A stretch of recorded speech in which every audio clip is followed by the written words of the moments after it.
Madubela bakulu vinyame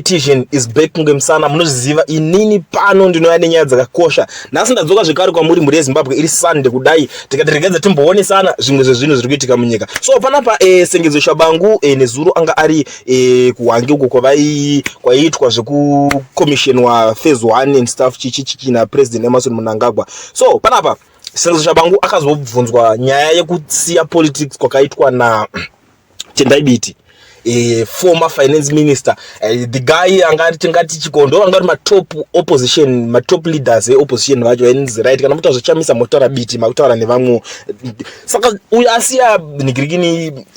basa iri kai Tshabangu kumashure uko anga ambotaura achiti so izvi so takuita zvema 90 days vachiroteta chichi and stuff ameno chi leadership chakangogadzirwa ku Triple C uyu Biti ndofunga kana kuti hapana patakuita politics dzemahumbwe manje but inda kuzvisiya izvi zvakutonza ndaki unotsvaga basa kwaenza ari kuenda ku America chichi and stuff akati pa active politics ndakutombobva anja comment nezvenyaya zvinhu zvikuita muZimbabwe ndakumboita zve life yangu ndombofocusa nezvimwe. So panapa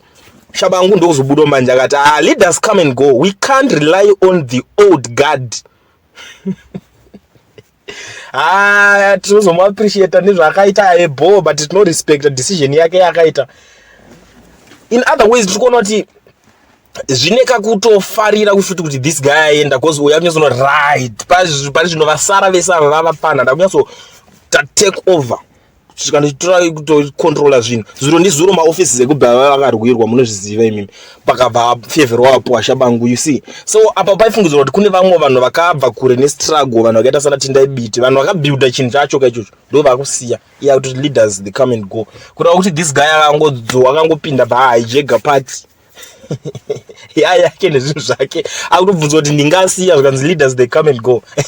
atoti yato generation yedu akutomirira ke vamwe kuti atorikrota team rake vake chacho vacho vakaita navo zvimarikozi havachanyatsolinga vese zvi ndove kumbomusendera tsamba musuno kuparliament kuti iwe uyu ngachibva ipapa bhozi asisiri member yeparty ne hapana akazviteerera vakangomusiya akadaro tsamba yekuti sei now iko zvinezvo ari kuratidza kuti ari kucelebrate kubva kwatendai Biti kwakaita mupolitics kana kuti muTriple C muri Zimbabwe. Tell me what you think. Muri kuona sei nyaya makazvitarise this strategy rezi zvopera mushe rezi kuti mwe munhu asiya basa instead kuti aiteka kubatikana nazvo kuti kumana tashota harangana pressure kuti leaders they come and go pane nyaya ndo